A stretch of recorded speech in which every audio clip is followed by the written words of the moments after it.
Jóvenes y jóvenes de toda Colombia, soy su profesora de asesoría de tareas online y la clase de hoy es el presente perfecto. En este tiempo nosotros hablamos de aquellas acciones que se realizaron en el pasado y que ahora continúan vigentes, ¿sí? Entonces, en este tiempo perfecto vamos a ver la forma afirmativa, ¿ok? Pero antes de ver la forma afirmativa, nosotros primero tenemos que repasar el verbo tener o haber, que es have, ¿sí? El verbo tener o haber, en su forma infinitivo, es have. Quiere decir tener o haber, ¿ok? Entonces, este verbo nos va a servir de auxiliar, ¿sí?, para el presente perfecto, ¿ok? Nosotros utilizaremos have para los siguientes pronombres. Para I, la primera persona del singular, para you, tú o usted, we, nosotros, y they, ellos, ¿sí? Y nosotros utilizaremos has para las terceras personas del singular, que en este caso son he, she e it, ¿ok? Entonces, quiero que tengan presente esto. Utilizaremos have para I, primera persona del singular. Para you, tú o usted, o también traduce ustedes, también utilizaremos have para ustedes. We, ellos, y they, we, nosotros, y they, ellos. Vamos a utilizar have, ¿ok? Y has lo vamos a utilizar para las terceras personas del singular, que son he, él, she, ella, y él o ella de animal o cosa, ¿ok? Entonces, la forma afirmativa consta de los siguientes elementos. Primero, del sujeto. El sujeto es de quien estamos hablando, a quien nos estamos refiriendo, ¿sí? Llámese un pronombre personal o un nombre propio que haga referencia a dicho pronombre, ¿ok? Entonces, este es el sujeto de quien nos estamos hablando, a quien nos estamos refiriendo. Aquí va el verbo auxiliar. Entonces, como les dije anteriormente, el verbo auxiliar para este tiempo perfecto es el verbo have, ¿sí? Tener o haber. Entonces, el auxiliar puede ser have o has, dependiendo de quién sea el sujeto, ¿ok? Entonces, si el sujeto es una tercera persona, aquí colocamos como auxiliar has. Y si el sujeto también es primera persona del singular, utilizamos have, ¿ok? Si el sujeto es tú o usted, aquí utilizamos have. Entonces, cualquiera que sea el sujeto, aquí el auxiliar es have o has, cualquiera que sea el sujeto, ¿ok? Entonces, tenemos el verbo en participio pasado. Quiero que me pongan mucha atención aquí. Participio pasado lo podíamos llamar en español como aquellos verbos que terminan en ido, terminan en ado, ¿sí? En ido, en ado, ¿sí? Tú has ido, nosotros hemos pasado, nosotros hemos caminado. Entonces, esa es la traducción que da lugar al presente perfecto. La conjugación del verbo have con el verbo en participio pasado, ¿sí? O sea, los verbos que terminan en ido en español o en ado, ¿sí? Entonces, hay una lista de verbos, la lista de verbos regulares y la lista de verbos irregulares. En los verbos regulares, nosotros ya sabemos que le debemos agregar la terminación ed al final del verbo, ¿ok? Entonces, por ejemplo, tenemos el verbo travel, se pronuncia travel, entonces es el verbo viajar. Como es un verbo regular, entonces la regla dice que se le debe agregar una ed en pasado para que quede en pasado.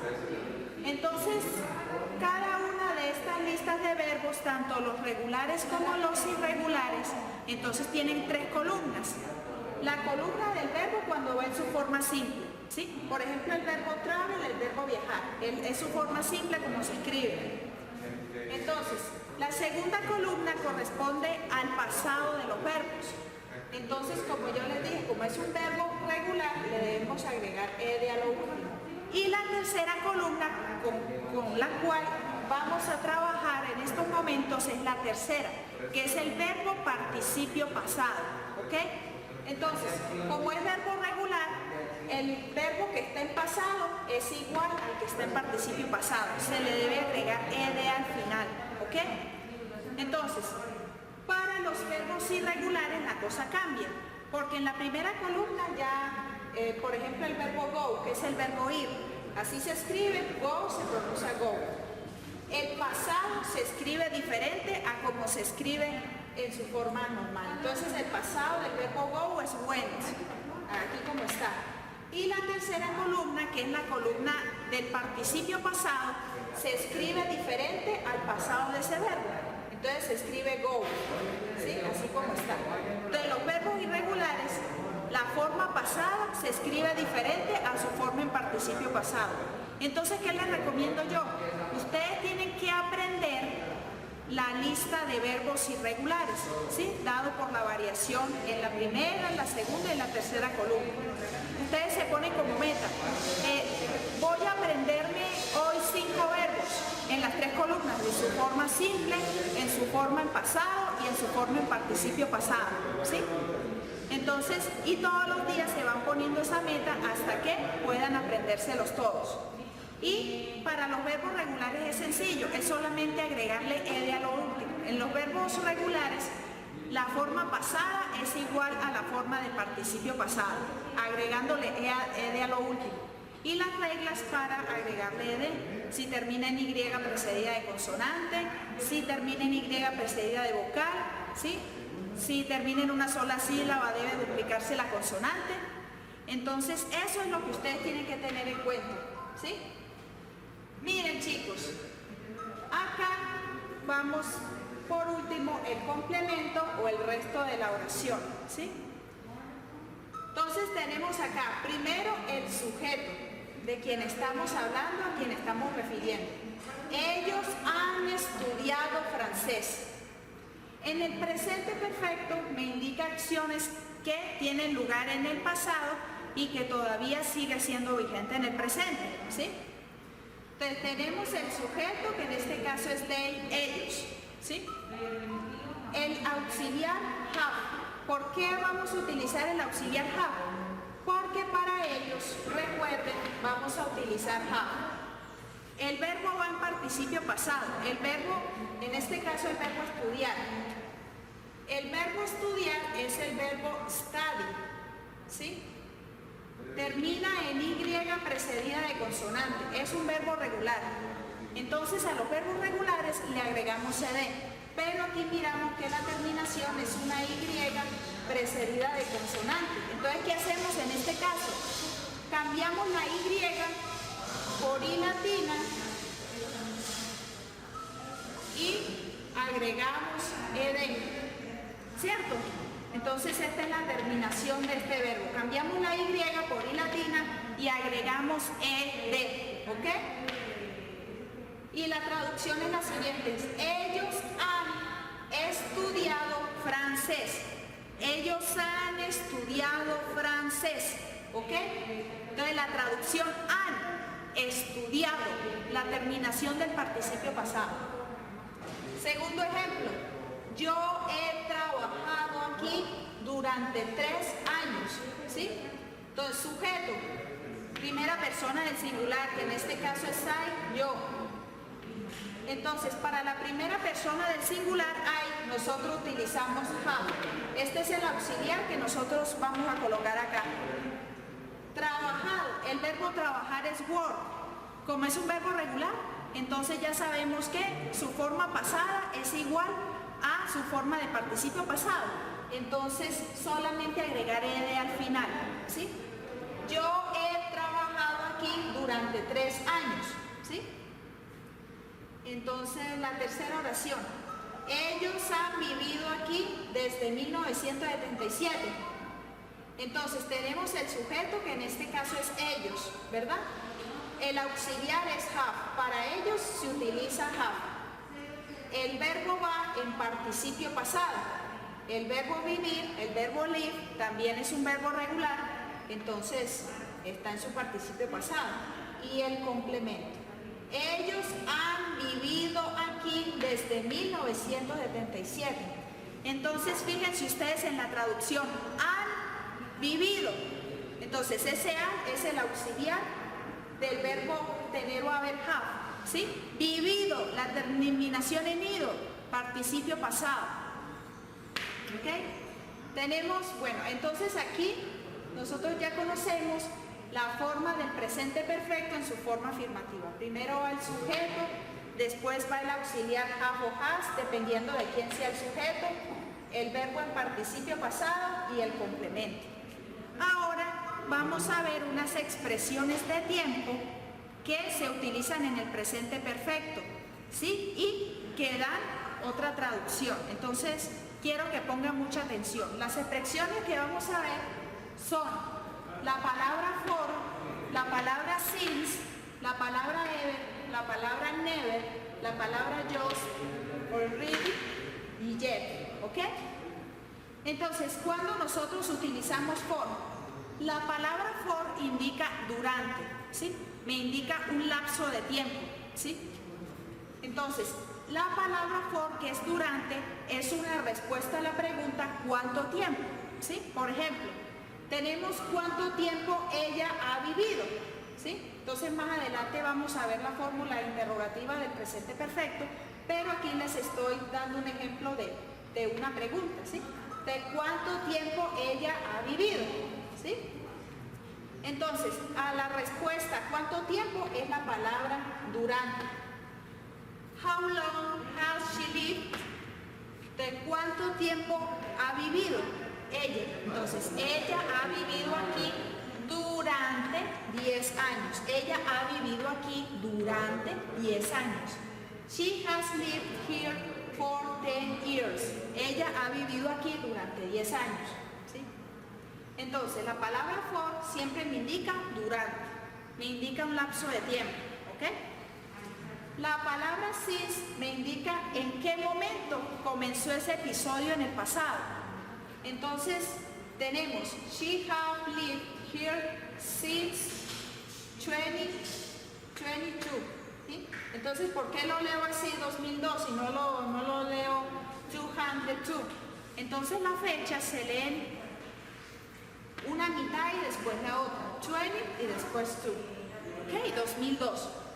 Ella ha vivido aquí desde el 2002. Entonces la palabra since me quiere decir desde. Esto traduce desde el 2002. ¿Ok? Entonces me indica en dónde empieza el lazo de tiempo. O sea, desde qué año ha vivido ella en ese lugar, desde el 2002. Tenemos también la palabra ever, que quiere decir alguna vez. Y solo la vamos a utilizar en las preguntas. En las preguntas la palabra ever va después del sujeto y antes del verbo principal, ¿sí? El verbo principal lo llamamos, es el que tiene el participio pasado, ¿ok? Tenemos la siguiente pregunta. ¿Alguna vez has visto un elefante? ¿Sí? ¿Alguna vez, ever, has visto un elefante? Have you ever seen an elephant? Entonces el ever siempre se utiliza en preguntas. Y va después del sujeto y antes del verbo principal. Y traduce alguna vez. Tenemos acá la palabra never. La palabra never significa nunca. Y la utilizamos aquí para expresiones afirmativas. Afirmativas, y esta palabra lo que hace es negar, ¿cierto? Entonces, la palabra never va antes del auxiliar y después del auxiliar y antes del verbo principal. Después del auxiliar y antes del verbo principal y traduce nunca, ¿ok? I have never been to Argentina. Yo nunca he estado en Argentina. Yo nunca he estado en Argentina.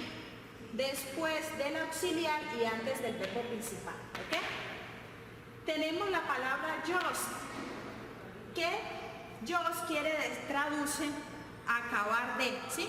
Entonces, cuando ustedes tienen una oración en presente perfecto con la palabra just, cuando tienen con la palabra just, entonces, ¿qué es lo que ustedes tienen que hacer? Entonces, traducir acaba de más el verbo en infinitivo. Acabar de más el verbo en infinitivo. Así se traduce en español. Aquí está la forma afirmativa, que es el sujeto, el auxiliar, el verbo en participio pasado y el complemento. Entonces, esta palabra jazz va después del auxiliar y antes del verbo principal. Después del auxiliar y antes del verbo principal. Entonces, ¿qué traduce esta oración? Ellos acabaron de recibir los resultados de la prueba. Acabaron de recibir los resultados de la prueba. Entonces, acabaron, me traduce jazz, más el verbo en infinitivo. ¿Cuál es el verbo en infinitivo que estamos traduciendo? El verbo recibir. Entonces, acabaron de recibir los resultados de la prueba. Tenemos también la palabra already, ¿sí? Que traduce ya, ¿sí? Que va después del auxiliar y antes del verbo principal, ¿sí? Después del auxiliar y antes del verbo principal. Entonces, traduce ya. Entonces, él ya ha hecho su tarea. Él ya ha hecho su tarea, ¿ok? Tenemos la palabra yet, ¿sí? Que en la forma interrogativa quiere decir ya y en la forma negativa quiere decir todavía. Entonces la palabra yet siempre la vamos a escribir al final, ya sea de una pregunta o ya sea de la forma negativa, ¿ok? Entonces, esta pregunta traduce, ¿acabó de llover? ¿Ya acabó de llover? ¿Sí? ¿Has it stopped raining yet? ¿Ya acabó de llover? Y esta que va en la forma negativa, I have told them about the accident yet. No les he contado lo del accidente todavía, ¿ok? Chicos, espero que les haya servido de gran utilidad este video. No olviden compartir en las redes sociales de Facebook, Twitter, YouTube, Instagram y LinkedIn. Y sobre todo, chicos, practiquen mucho, porque la práctica hace el genio. Dios los bendiga. Hasta luego.